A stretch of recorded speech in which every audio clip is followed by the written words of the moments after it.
Hi, welcome back to another Insider. I know we had a little bit of a break. I've been quite busy doing a few personal things, solving some issues.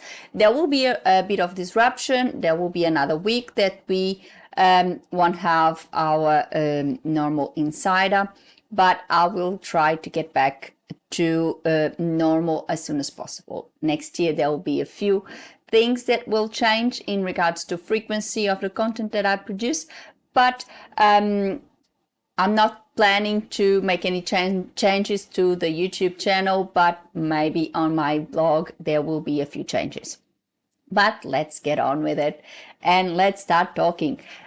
Today we are talking about something that I believe it's very important for any business, and for translation is no different. And I'm talking about tools and management systems and things like that that will help us manage our business like in the way that it optimizes our time and obviously minimizes our unbillable hours, maximizing our billable hours. So come with me, let's talk about that.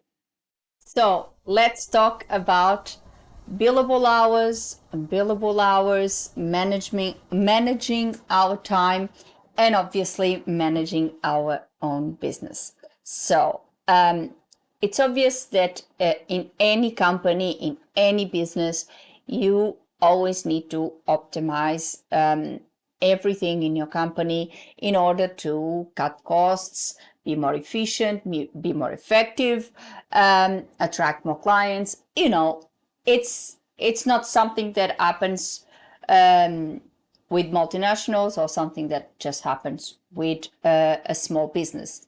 All businesses basically have the same needs and the same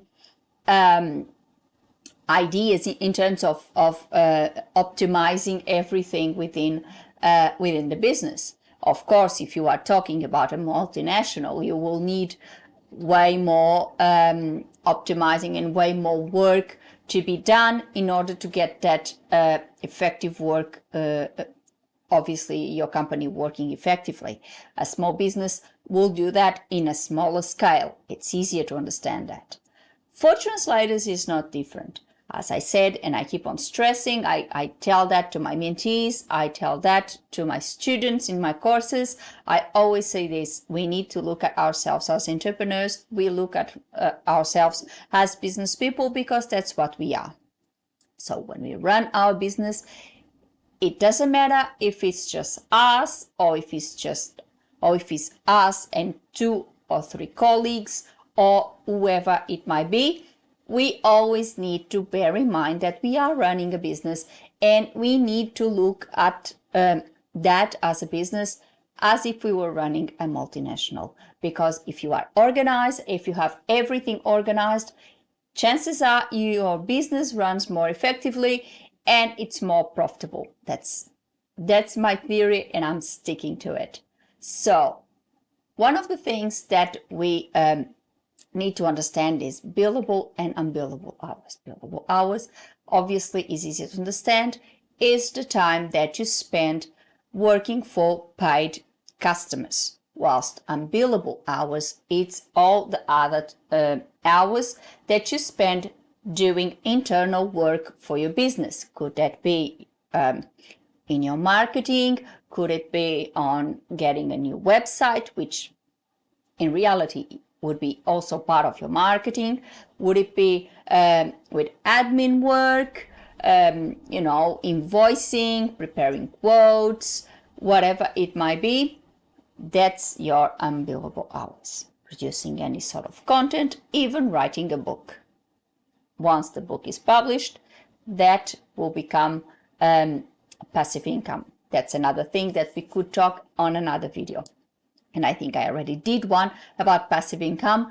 That is also another option for us if we really like to, I don't know, create content like a YouTube channel, or having a book or courses like I do.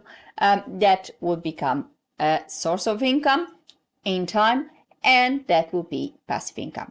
All other sources of income, like what the money that we get from clients, that is obviously active income. But that's for another video.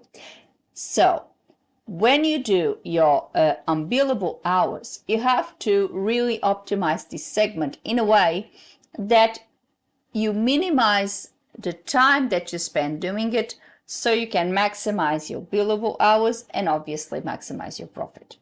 That's the main goal. Is also our bottom line. We, like any other business, need to look at our bottom line.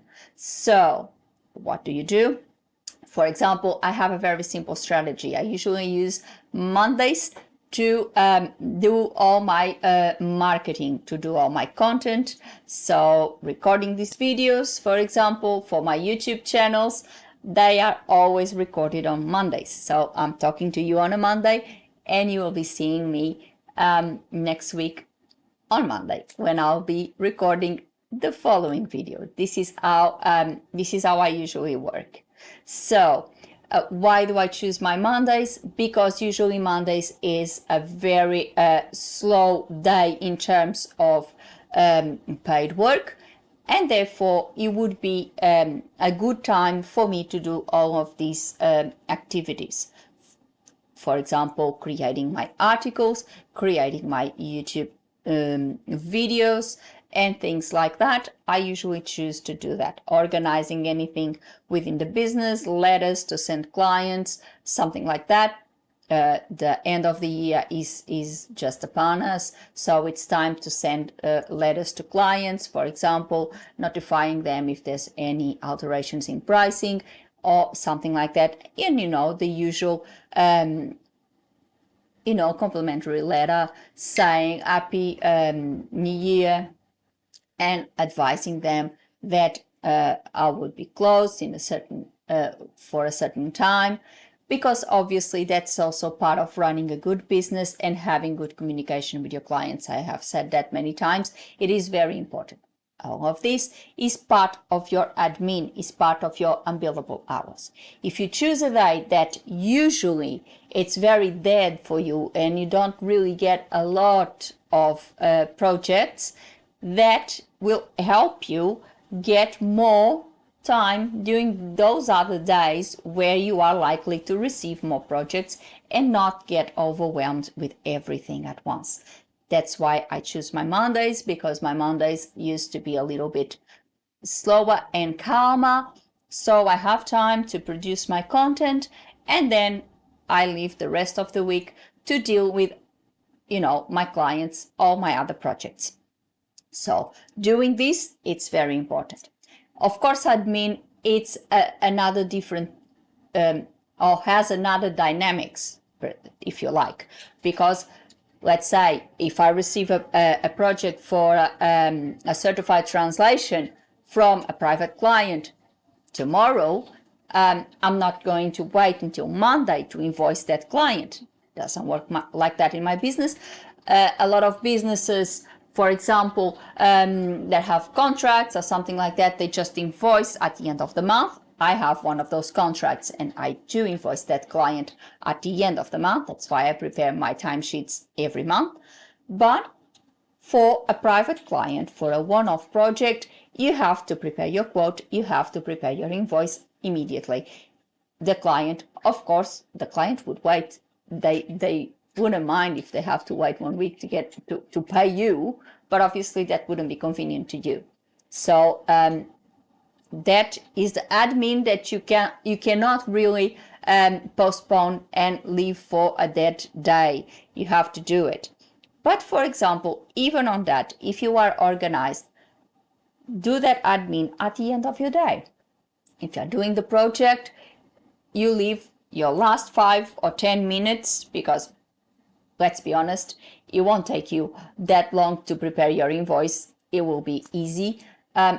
Leave those last 10 minutes of your day to get your project inserted in your system and get your invoice done and send that invoice to the clients. I usually do that invoicing at the end of the day, so I know that it's there. If I have a dead time during the day, I can prepare the invoice and have everything prepared, even the email written, everything. And then at the end of the day, I just click send and send to the client, and that's all good. Because obviously it's a question of optimizing your time, and it's a question of being organized. If something else happens, you already have that there, you already have all the processes in place. All you need to do is click that send and send to the client, and everything will be done. So I always do this, so it's a way of managing my time. If I have to do any admin in a day that is, I don't usually allocate for admin, which my days of admin or marketing, my unbillable days, sort of speak, are usually Mondays. But of course, if I need to do anything, any unbillable activities out of my Mondays, I will choose the end of the day for those. So I make sure that I leave all the rest for clients. Of course, if no project comes up on that day and I have something to do, then I can do that. I've been doing so with my courses. I have been creating a new course. I think I have already spoken about that I will bring you news very, very soon. So that is another thing. I will accommodate those projects, those side projects, when I don't have clients.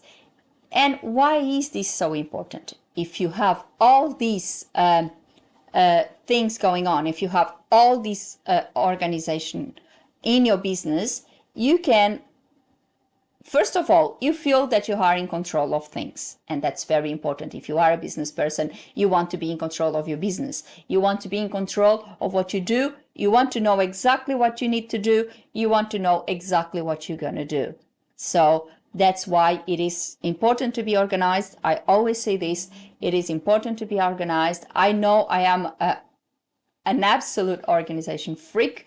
I organize everything. I have a diary. I have everything. So I know exactly what I do. I know exactly what I need to do. And I've got everything going for me. Why I do this? Because it's easier for me to manage my business. Because we all know we are business people. We are busy. We have lives apart from our businesses. And if we have everything organized, it's easier to actually manage all those activities and know exactly what we need to do without forgetting things, because we all know we are all human, and sometimes in the middle of so many things that we have to do, we might forget something that might be very important, such as paying a membership, or for example sending an invoice, or inserting a project in your system that will then help you do your logbook for Nati, something like that. We all know if we don't have everything organized, we may make mistakes, and that's why it is important to be organized. It is important to have everything written. It is important to have everything ready to go and know exactly what we need to do, so we are in control of things. If, for example, you have set to do something in one day and a project comes along, if you have planned for that project, if you have planned to have everything organized, if that project comes along, you can accommodate the project and work around the project, because obviously you are not going to decline a project to do something that falls into your unbillable hours category. And that's a no-brainer. I don't think I even need to say that, because you all know that. So it is very important to be organized. It is very important to have your own, like a management system. I have my own. I speak about that in my courses, and I'll have news very soon. I did it with Access, and I've got everything there. I've got my clients, I've got my projects, I've got my suppliers, which in reality are the people that I buy products or services from, like, for example, my associations and things like that I have to pay. I have my income, my expenses, everything is there in the system. So when I want to know, when I want to do a report and I want to send to my accountant, I have everything there. It's organized. I don't need to spend hours and hours and hours and hours and hours to prepare a report to send to the accountant, for example. The same way, I don't need to pay for a membership, for an accounting system, or for an admin system that sometimes can be expensive. Obviously, there are very good ones in the market that you can go for, but if you are on a tight budget, you can create your own and be very happy with it. I've been working with my own system since I started, and I'm very happy with it. So it is important to have that. It's a layer of security. Your invoices as well, I have my own. It is important to have your tools, to have tools that help you organize your business and have everything done in an organized fashion and in a way that you can have control of things and you can have your business as optimal as possible.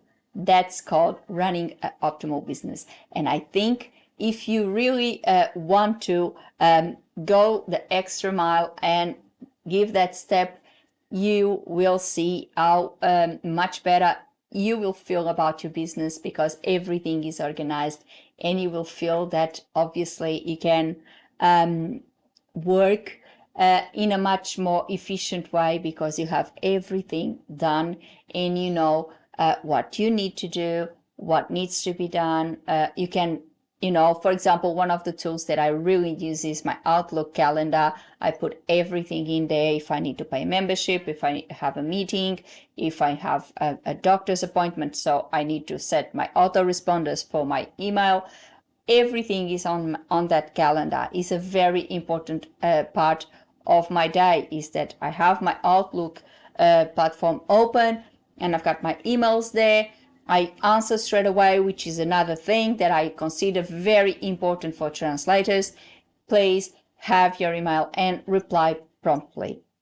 Even if you have an autoresponder, I always acknowledge the client. I think it's an important part of doing good business, ethical business, and providing great customer service, which I think is something that is very important, not only in our industry, but I think in every industry. I do appreciate when I hire a service or I buy a product that I am treated decently and good customer service is provided to me. So I make sure I do the same thing to my clients. I think that is the secret of the success of a business, is good customer service. Because if you provide good customer service, your clients will be happier and very, very content with your problem. They will be very happy with the provided service you gave them. And obviously they will be very happy to recommend you to friends, family, whoever they might need you, as well as they may come back if they have another project for you. This is very important. I always say this: the best advertising campaign is a satisfied customer. If you have clients that are happy with your services, they are very happy to recommend you, and that will bring you more clients. That has happened to me over the time, and I have had plenty of customers, plenty of my clients that came back 1-2 years after the first project because they needed some other translations for some other things they needed done, and they came back to me and they used my services again. The same, I had clients coming to me and saying, oh, this person has recommended me that I would send you this email. And I'm very happy and very grateful that my clients have done that. So if you think of this and if you provide good customer service, I'm pretty sure it will happen to you soon. So this is what I really wanted to talk to you about today is I would say the pillars of a good business is organization, having everything organized, and good customer service. If you have these two things going on, if you have everything organized, if you are on top of things, if you have your business under control, and if you provide good customer service, I think you are in for a great journey. For today, I hope you really like these business secrets that there are really no secrets. As I said before, I don't have really a secret, a formula, or anything like that. All I've got is my experience to share with all of you, and what I think it's important, what I think has been the main drive of my business, what has led to the success of my business. I think it's been that I've always pride in my customer service and the way that I treat my clients. I absolutely adore this job. I love working with my clients, and I love providing them the best customer service possible. And also I love having everything organized, a desk that is organized, that I can see everything in order. It really helps me function, and I think it really helps me run my business efficiently. But I would like to hear from you. What do you do? Do you like to have everything organized? What do you do? Do you have a management system that you created? Do you pay for a system like that, your invoices, etc., etc.? What do you do? How do you do your admin? Do you have a certain day that you choose in a week to deal with your admin and your marketing, etc., just like I do? Or you just go and you do it as you go along? Tell me your story. Tell me your experience. And of course, what do you think about what I just said? Do you think it's a good idea? Or you have some other suggestions to make? As well as if you have any topic that you would like me to talk about in our Insiders, please leave a comment below, suggest me that, and I will take it on board, and I'm pretty sure I'll be happy to talk about it. Before I go, put a like on the video and subscribe the channel with a little click on the bell so you get a notification of a new Translate Insider every week. Before I go, I would like to thank you all for watching. See you next time. Thank you. Bye.